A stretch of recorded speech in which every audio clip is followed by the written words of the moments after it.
Привет, это подкастинация. Здесь мы разбираем горячие темы дня и собираем нацию думающих людей. Погнали! О чем сегодняшний выпуск 16 сентября 2025 года. Сегодня у нас 5 больших новостей, которые уже стали точками пиковой общественной дискуссии. Мы разберем, почему они взрывают медиа, как на них реагируют люди и что они значат для каждого из нас. Заседание ФРС и давление на независимость. Ставка под прицелом. Всемирный день озона. Радость успеха или экологическая тревога. Экономическое давление. Тарифы на экспорт. Инфраструктура в Индии. Также протесты против иммиграционной политики в Великобритании снова на улицах. И наводнение в Пакистане. Климатический кризис, который не закончился. И начинаем заседание ФРС. Ставка, давление и риск независимости. Федеральная резервная система США начала сентябрьское заседание, которое проходит 16 и 17 сентября, на котором ожидается снижение ключевой ставки на 25 базисных пунктов. Но центральным вопросом стала не столько цифра, сколько независимость ФРС. Сенат утвердил в Совет управляющих Стивена Мирана, советника Дональда Трампа, что в свою очередь усилило опасения по поводу влияния Белого дома на монетарную политику. Многие аналитики предупреждают, если ФРС пойдет на смягчение слишком быстро, это может создать новые инфляционные риски. С другой стороны, рынки уже закладывают сценарий снижения ставки.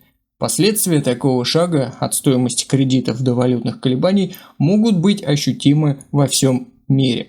Вывод для подкастинации. Решение ФРС – это не просто процентные ставки, это тест на доверие к центральным банкам и их способность действовать независимо. Ошибка в одном шаге может дать кредитный импульс сегодня, но обрушить доверие завтра. А теперь экологический сигнал, который напоминает, мы создаем последствия далеко за пределами нашей планеты. Всемирный день озона. Успехи и неоконченные задачи. 16 сентября отмечается Всемирный день озона, посвященный 40-летию Венской конвенции. Многие сообщения празднуют успех. Благодаря Монреальскому протоколу удалось замедлить разрушение озонового слоя и восстановить часть его над Антарктидой. Но эксперты предупреждают, проблемы все еще не закончены. Некоторые химические загрязнители остаются в атмосфере десятилетия, и есть риск, что новые промышленные вещества могут снова осложнить восстановление. Поэтому усилия по защите озонового слоя нельзя считать завершенными.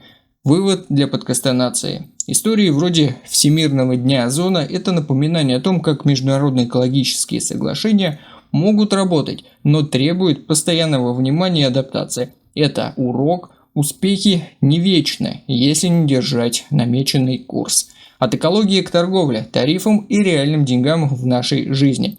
Экспортная нагрузка и инфраструктура Индии. Индийские штаты, такие как Андхра-Прадеш и Бихар, столкнулись с ростом тарифов на экспорт, особенно морепродуктов вроде креветок. Такое давление влияет на фермеров и перерабатывающие компании, а также поднимает вопросы о том, как торговые ограничения могут нанести удар по реальным экономическим цепочкам. Это уже не просто статистика, это вопрос выживания мелких производителей и рабочих, существующих в глобальной цепочке. В ответ на это в регионе запускаются инфраструктурные проекты, дороги, производственные хабы, логистические центры, но все они требуют крупных инвестиций, времени и прозрачности. Если проекты не взлетят, они могут лишь усугубить долговую нагрузку и вызвать общественное недовольство. Выводы для подкастинации. Торговые инфраструктурные темы – это не абстрактные экономические тренды. Они напрямую касаются людей и их рабочих мест и возможностей, само собой. Когда тариф или стройка становятся неудачными, это не просто цифры в отчетах, это судьба регионов и голос протеста. Теперь посмотрим, как улицы Великобритании снова напоминают: политика никогда не бывает локальной. Иммиграционные протесты в Великобритании. Возвращение улиц. Протесты против иммиграционной политики вновь вспыхнули в Великобритании. 13 сентября в Лондоне прошел крупный марш, к которому присоединялись десятки тысяч людей. Некоторые акции сопровождались столкновениями с полицией и арестами, что снова разогрело дискуссию о том, как общество должно регулировать миграцию и как страны реагируют на рост радикальных движений. Для многих участников это не просто протест против мигрантов, а выражение фрустрации за бесконечные кризисы, за социальную нестабильность, за чувство, что старые политики не дают реальных решений. В дискуссиях поднимаются вопросы социальной справедливости, интеграции и национальной идентичности. Выводы для подкаста «Нации». Протесты в Великобритании – это пример того, как миграционная тема легко превращается во внутренний конфликт. Важно понять, что протесты и реакции на него часто указывают на глубокие социальные расщелины и поведенческие ожидания общества. Это не просто иммигранты против граждане, это дискуссия о будущем государств, о границах и ответственности. И в завершение наводнения, которые не перестают быть актуальными. Наводнение в Пакистане – климатическая катастрофа, которую нельзя забывать. Наводнения, охватившие Пакистан этим летом, остаются одной из самых серьезных климатических катастроф.